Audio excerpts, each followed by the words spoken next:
du verset 4 jusqu'à 11, la prière de Néhémie. Néhémie, chapitre 2, verset 4 à 11. Et le roi me dit, que demandes-tu? Je priai le Dieu des cieux. Et je répondis au roi, si le roi le trouve bon, et si ton serviteur lui est agréable, envoie-moi en Juda, vers la ville des sépulcres de mes pères, pour que je la rebâtisse. Le roi, auprès duquel la reine était assise, me dit alors, combien ton voyage durera-t-il? Et quand seras-tu de retour? Il plut au roi de me laisser partir, et je lui fixai un temps. Puis je dis au roi, si le roi le trouve bon, qu'on me donne des lettres pour les gouverneurs de l'autre côté du fleuve, afin qu'ils me laissent passer et entrer en Juda. Et une lettre pour Asaph, garde forestier du roi, afin qu'il me fournisse du bois de charpente pour les portes de la citadelle près de la maison, pour la muraille de la ville et pour la maison que j'occuperai. Le roi me donna ces lettres, car la bonne main de mon Dieu était sur moi. Je me rendis auprès des gouverneurs de l'autre côté du fleuve, et je leur remis les lettres du roi qui m'avait fait accompagner par des chefs de l'armée et par des cavaliers. Sanballat, le Hornite, et Tobija, le serviteur ammonite, l'ayant appris, eurent un grand déplaisir de ce qu'il venait un homme pour chercher le bien des enfants d'Israël. Amen. J'arrivais à Jérusalem et j'y passais 3 jours. OK, merci. Dans la prière de Néhémie,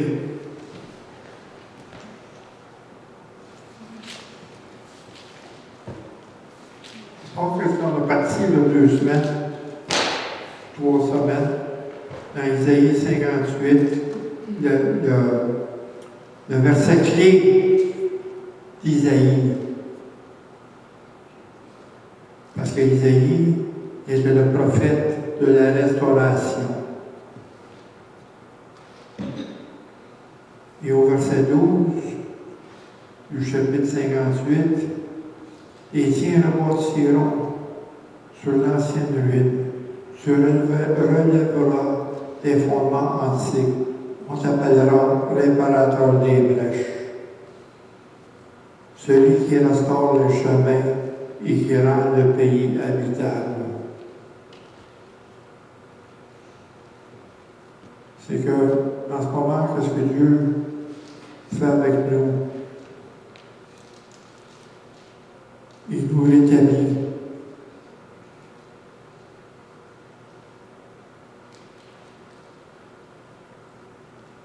De nos conséquences du péché qu'il a laissé dans nos vies.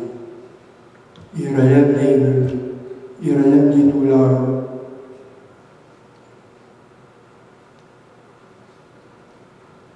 En ce moment, c'est ça qu'il fait. Il nous restaure. Parce que nous sommes l'homme nouveau. Il nous a donné un cœur nouveau. La restauration. Et dans la prière de Néhémie, au chapitre 1, quand il dit, lorsque j'entendis ces choses, je m'assis, je pleurai. Je fus plusieurs jours dans la désolation, je jeûnai, je priai devant Dieu, le Dieu des cieux.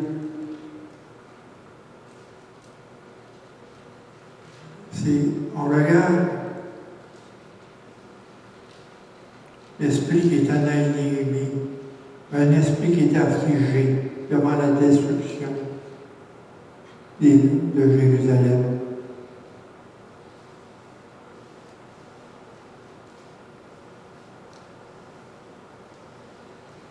Quand il dit dans le verset 3, il dit, les murailles de Jérusalem sont en ruine et ses portes sont consumées par le feu.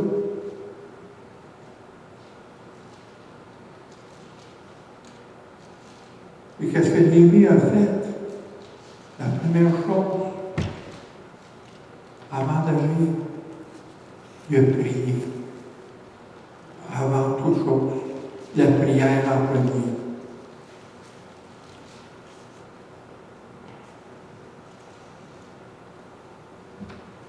Dans la prière, on voit l'importance de la prière.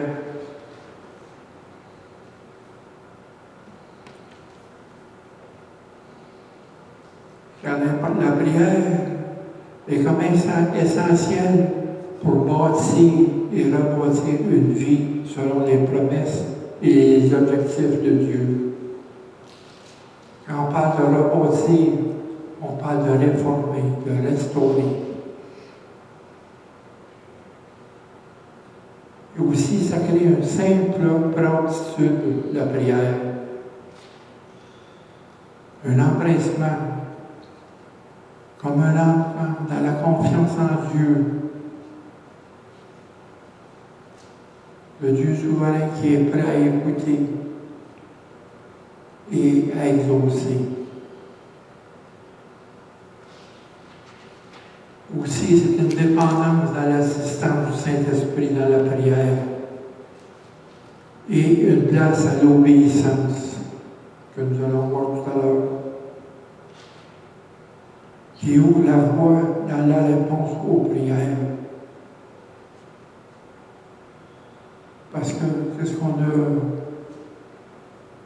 dans la parole la semaine passée, on a vu que notre infidélité, nos péchés, étaient un obstacle à la prière et à la guérison.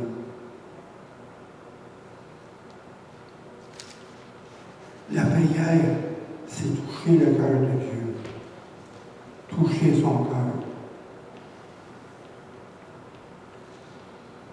Si on voit ici, quand il dit ô Éternel, Dieu des cieux, Dieu grand et redoutable, toi qui gardes ton alliance et qui fais miséricorde à ceux qui t'aiment et qui observent tes commandements.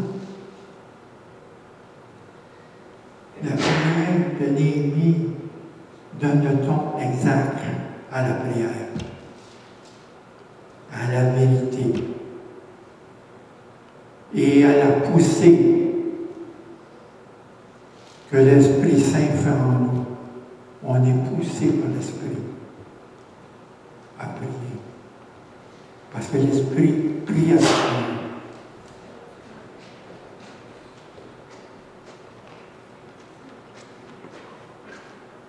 Et c'est ce genre de prière que le Saint-Esprit nous assiste.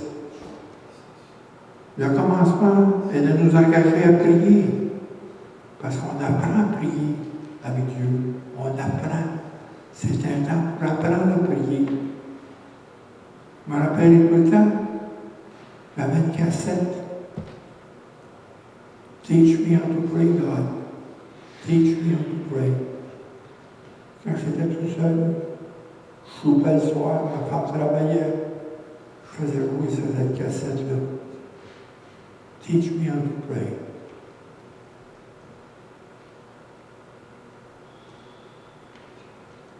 Montre-moi ta grâce, Seigneur. Montre-moi ton cœur. C'est aller chercher le cœur de Dieu.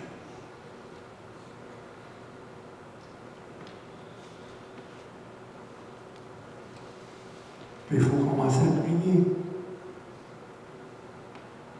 Parce que la volonté de prier, c'est difficile de prier. C'est pas facile de prier. Mais la volonté de prier est affaiblie par notre incertitude, notre manque de foi. On se demande, qu'est-ce que je vais lui dire? Comment je vais prier? Comment? Qu'est-ce que je vais lui dire?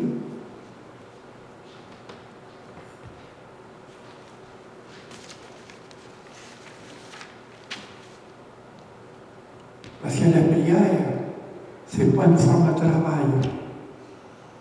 Loin de là. Oui, il y a un ministère de prière qui ne faut pas minimiser. La prière n'est pas un objectif charnel pour gagner l'attention de Dieu. N'est pas fait pour chercher l'attention de Dieu. Par nos efforts. Parce que je vous l'ai dit tout à l'heure, le ton exact que Néhémie donne, la vérité, la poussée de l'esprit, c'est ça qui nous emmène à prier. On ne prie pas par nous-mêmes, on prie avec le Saint-Esprit. Hey, c'est du beau, ça. Moi, j'arrive devant Dieu, je ne sais pas quoi demander. J'attends l'esprit, je me concentre. La prière est fondamentale pour marcher avec Dieu. On ne peut pas marcher avec Dieu. Parce que la prière n'est pas un système pour avoir des mérites et des résultats. Oubliez ça.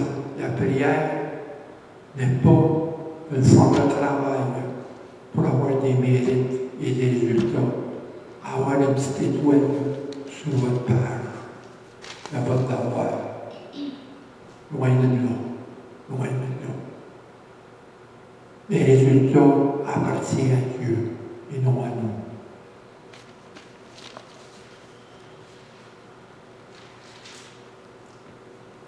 La prière nous développe.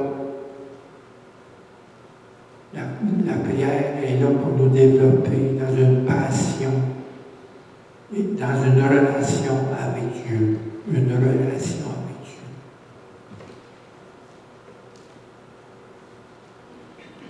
Pour le mieux le connaître. Ce sont les objectifs de la prière là-bas. Pour mieux le connaître. Connaître Dieu. On ne sait pas comment prier. Mais si on a une relation intime avec Dieu, ça nous pousse à la prière. Quand on dit Abba, Abba, le vrai mot veut dire papa. Papa, le fils ou la fille devant son père. Papa. Tu m'écoutes, papa? Il faut aller chercher le cœur de Dieu. Avant tout. Il ne faut pas prier avec notre tête. Loin de là. Et c'est comprendre le cœur de Dieu. Quand on cherche à prier selon sa volonté, c'est comprendre le cœur de Dieu.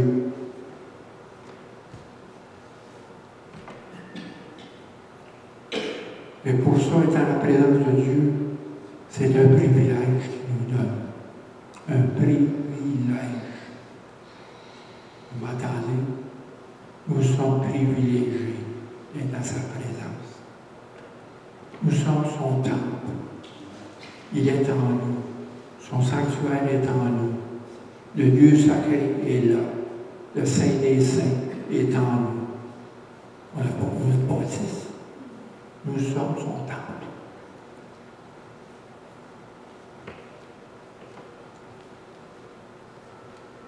Et aussi, c'est que on découvre sa sagesse. Dans tout ce que nous faisons, on découvre sa sagesse. On découvre sa personne, sa nature. On découvre Dieu. On expérimente la restauration, la guérison dans sa présence. Juste être en présence de lui, c'est une guérison. Aussi, ça nous apprend à nous connaître, parce qu'on ne se connaît pas. Dieu nous connaît. C'est lui qui nous a créés. C'est lui qui nous a formés. Il nous connaît plus qu'on peut se connaître. C'est dans une relation avec Dieu qu'on s'apprend à se connaître. C'est pour ça que la prière est essentielle dans la marche avec Dieu. C'est l'affaire la plus essentielle. La prière, c'est comme l'air dans les poumons. C'est de l'air dans l'âme. Et c'est la grâce de Dieu qui presse l'âme pour avoir une poussée d'air. c'est la prière.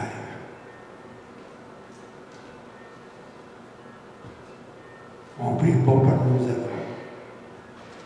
Sa présence n'est pas un gain, mais un temps pour apprendre avec lui. On apprend à la prière.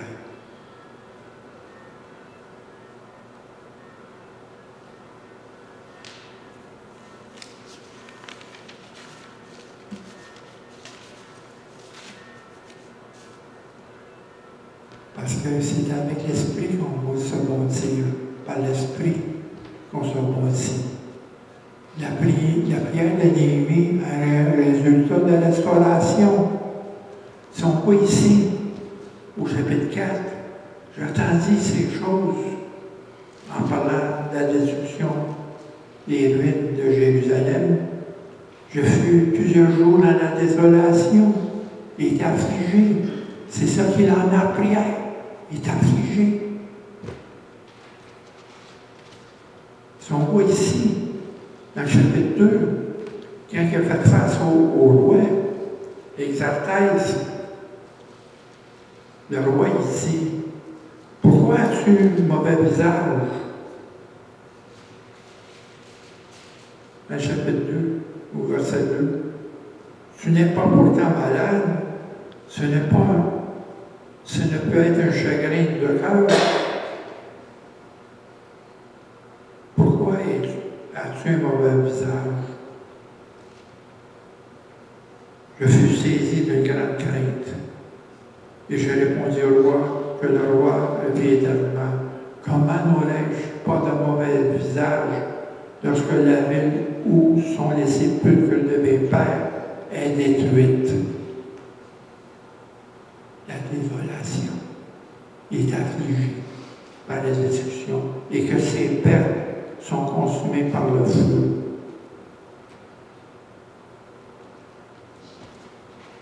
Si le résultat de la prière que vous avez ici, de Néhémie,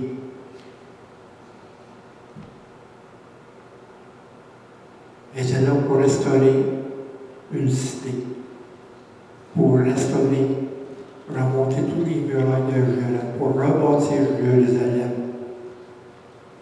À combien la puissance dans la prière, avec l'assistance du Saint-Esprit, peut restaurer toute une vie. Toute une vie.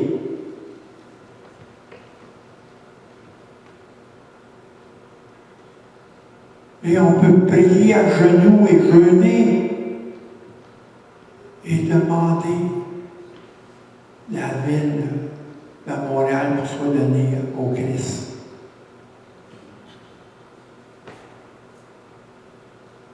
Pour restaurer la restauration, un réveil qui commence par la repentance.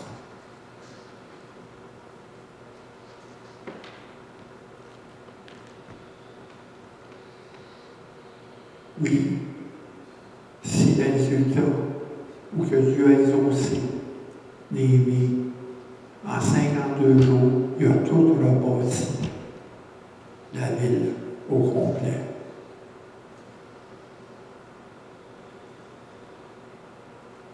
Et ça a pris 20 ans avec Esdras pour bâtir le temple. Parce qu'il y a eu des oppositions. Et même là, on voit aussi dans le livre de Néhémie, il y avait des oppositions contre la construction, contre le relèvement des murailles et des portes. Déjà, l'ennemi était là en place. On voit ça au verset 10, dans le chapitre 10. Sanballat, le Horonite, Tobédia, le serviteur ammonite, l'ayant pris, eut un grand plaisir de ce qu'il venait, un homme pour chercher le bien des enfants. Et il était contre la construction des temples et relèvements. Il y a eu une opposition tout le long.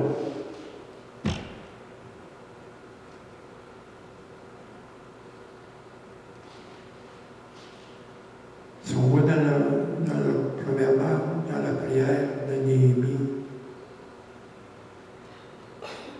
au chapitre, il dit, ô Éternel, Dieu des cieux, Dieu grand et redoutable, toi qui gardes ton alliance et qui fais miséricorde à ceux qui t'aiment et qui observent tes commandements, promets des choses, il faut adorer Dieu.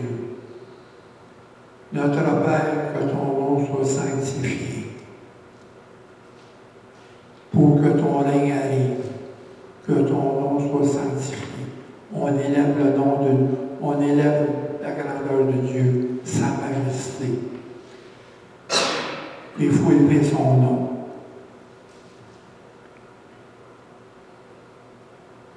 Exalter la grandeur de Dieu nous appelle à nos limites. On est petit devant ça. On a des limites. On appelle Dieu. Et ça nous met dans une situation de confiance, car Dieu est plus grand que la vie. Ici, il dit, toi qui gardes ton alliance, ça veut dire sa fidélité avec nous, et qui fait miséricorde à ceux qui t'aiment. Première des choses, aimer Dieu. Et observer ses commandements, l'obéissance.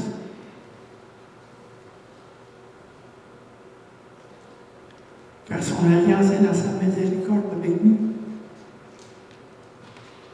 Car nous avons un engagement dans l'amour et la vie par Jésus, notre Seigneur Jésus-Christ.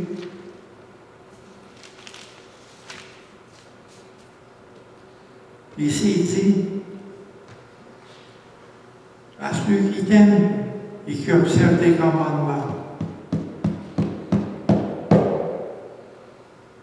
Ça ouvre, l'obéissance ouvre la voie à la prière, ouvre les portes. L'obéissance.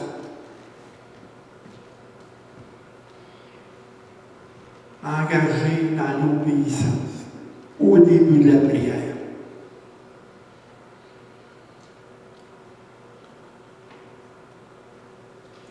Parce que la prière nous met en relation dans l'intimité avec l'amour de Dieu et l'obéissance à lui.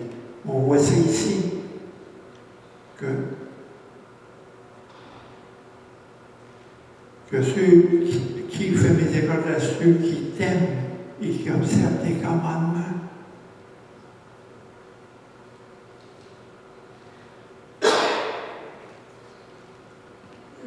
Dans cette prière de Néhémie, 7 fois dans le mot serviteur, au singulier et au pluriel.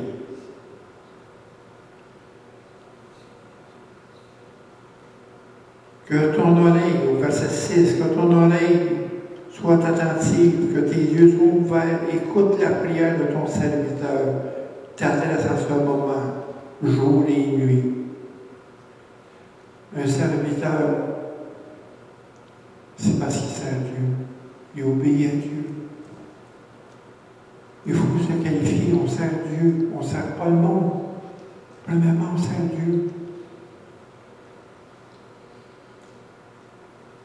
Et au verset 10, ils sont des serviteurs de ton peuple que tu as racheté par ta grande puissance et par ta main forte. Non, excusez dans l'autre. Je vous ramènerai dans les lieux que j'ai choisis pour faire résider mon nom. Et au verset 11, il dit, Seigneur, que ton oreille soit attentive à la prière de ton serviteur et à la prière de tes serviteurs qui veulent craindre ton nom. Première des choses, désir de craindre le nom de Dieu, le respect du nom de Dieu. On loue Dieu ici, on l'appelle le Dieu grand et redoutable, le respect de Dieu. On met Dieu en haut et on connaît nos limites, on est en bas. Et après ça, au verset 4, on revient aimer Dieu et obéir à ses commandements. Dieu honore ce désir qu'on a, le désir qu'on a dans notre cœur de craindre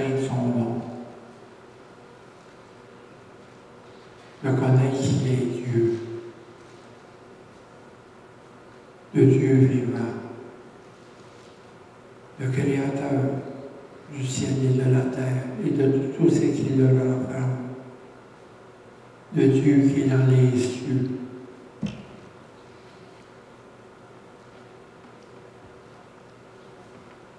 Oui, dans les épreuves,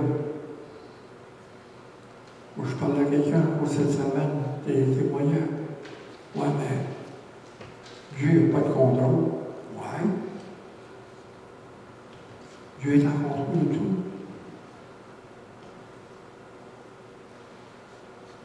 Dieu est en contrôle.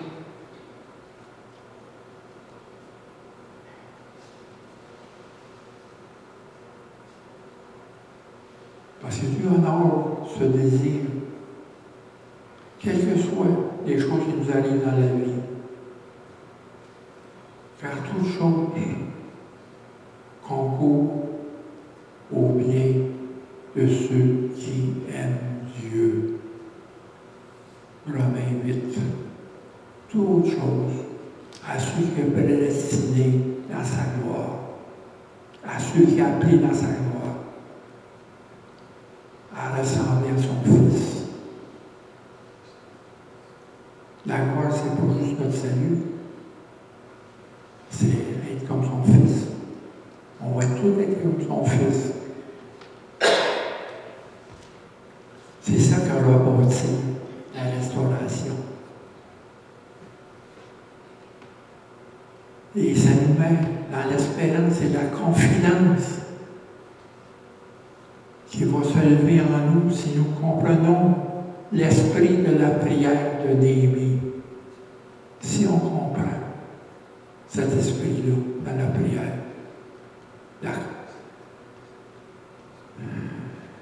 l'espérance et la confiance en Dieu vont se lever en nous. Priez avec un cœur obéissant. Dieu, Néhémie l'appelle à observer ses commandements.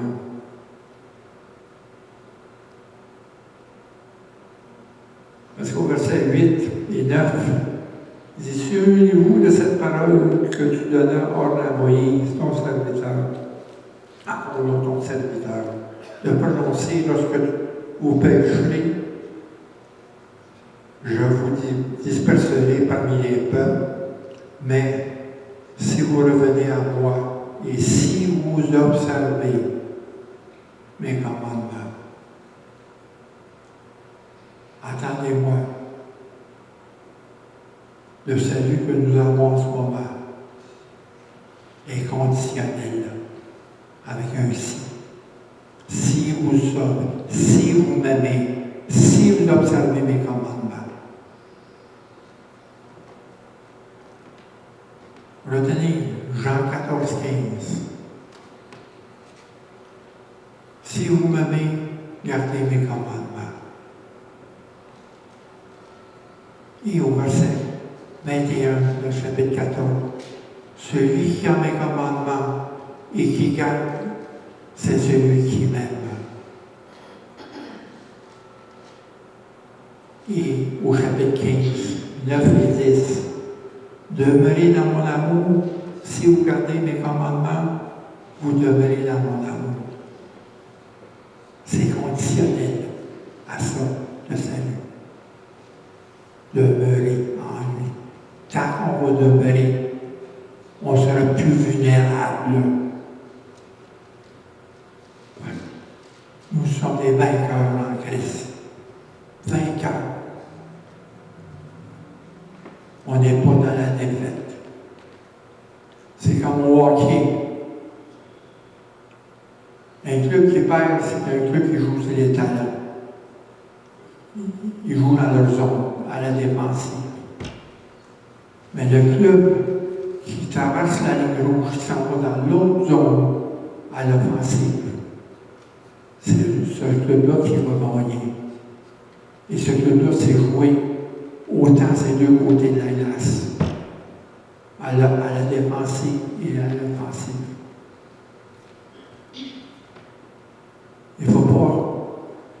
ne faut pas rester sur nos talons. Subir. On n'a pas à subir les traits du diable. On n'a pas à subir. On a une puissance en Christ. On a une puissance qui est en nous. Il faut réclamer la puissance du Saint-Esprit. Être rempli du Saint-Esprit. Pas juste seulement de le recevoir. Rempli du Saint-Esprit. Amen. On est vainqueur. Built by the Spirit. Hear that word. Built by the Spirit. Bâtir par l'Esprit.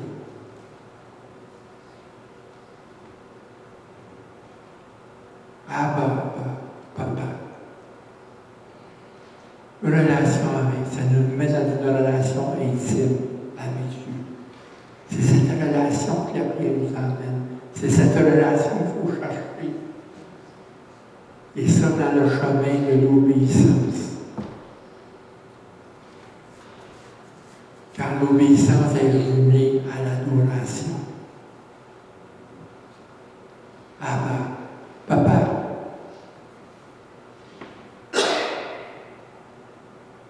Je me rappelle au téléphone, j'ai prié avec une haïtienne.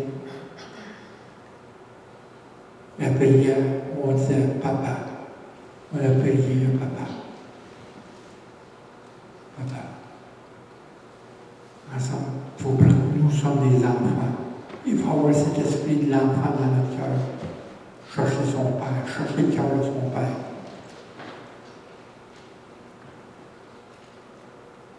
Et ça nous fait pleurer. Et ça nous met dans un esprit de joie de trouver Papa. Il faut s'humilier devant Dieu.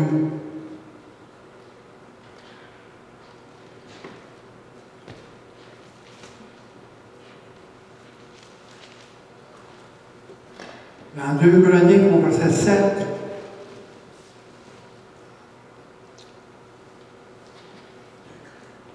si mon peuple qui est invoqué mon nom, mon peuple, nous sommes le peuple de Dieu. Au verset 14, 2 Chroniques, chapitre 7.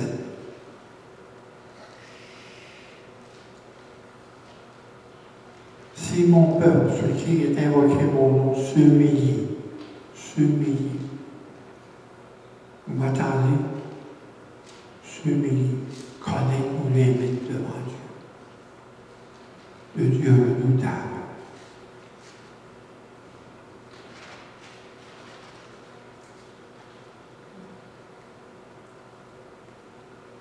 Prie.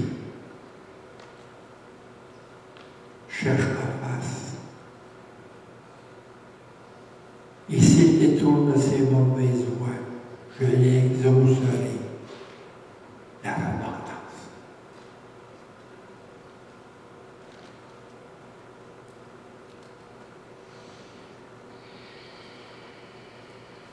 Alors, au psaume 27, au chapitre 8, au verset 8, sauf fait souligner ce psaume-là.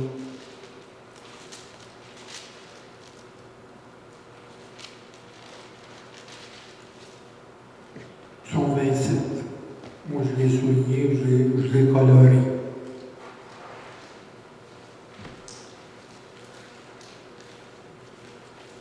« 8 et 9.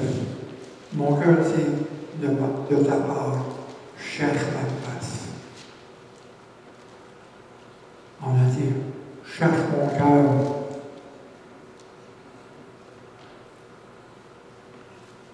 Je cherche ta face, ô Éternel, ne cache point ta face.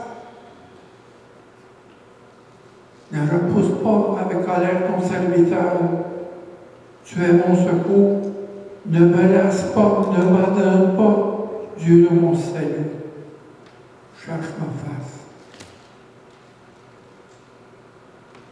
La prière, il faut, au début, il faut être en silence avec Dieu. La prière va sur deux sens. Écouter et parler à Dieu.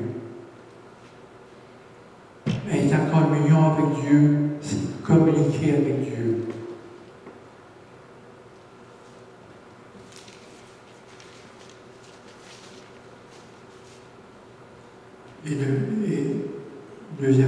Troisièmement, la confession dans la prière. Oui.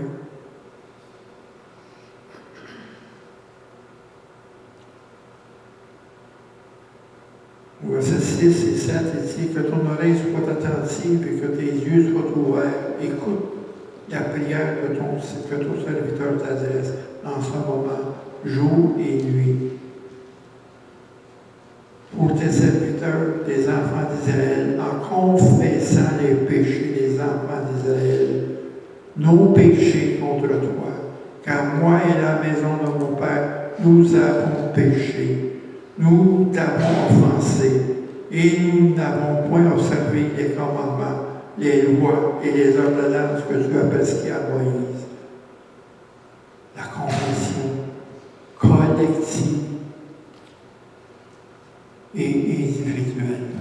En tant qu'Église, il faut se confesser à notre infidélité envers lui.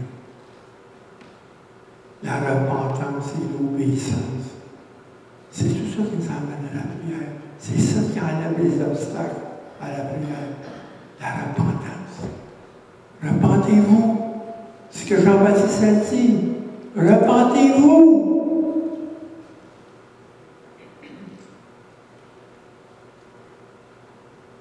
Si vous repentez, vous revenez à Dieu et vous pensez captif à l'obéissance de Jésus-Christ, il va y avoir des puissances qu'on n'a jamais vues qui vont être relâchées quand l'obéissance va être complète de l'Église.